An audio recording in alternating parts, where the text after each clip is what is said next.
Afternoon, class. Good afternoon, sir. Miss Dow. Today I have an announcement.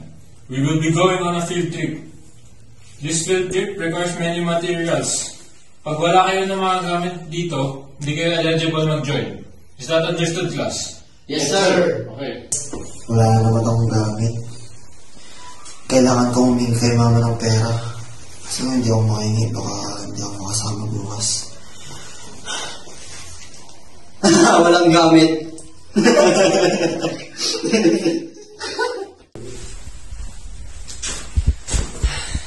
Ano kayang gagawin ko? Ito. Ay, alam ko na. Tawagin ko na lang si mama. Hello, ma?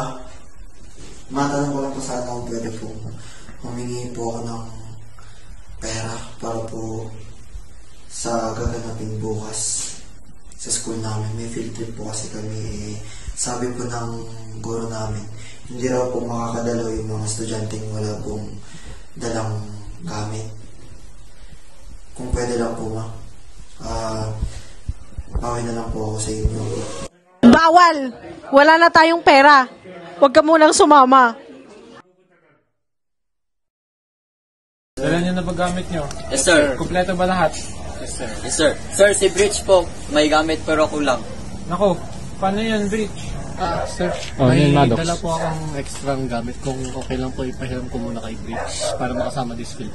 Oh, pwede naman. Hala, salamat. Makakatulong to ng marami. Oh, yan. Very good. Oh, pwede ka na sumama. Salamat, tol. Oh, tara na. Malilate na tayo sa bus.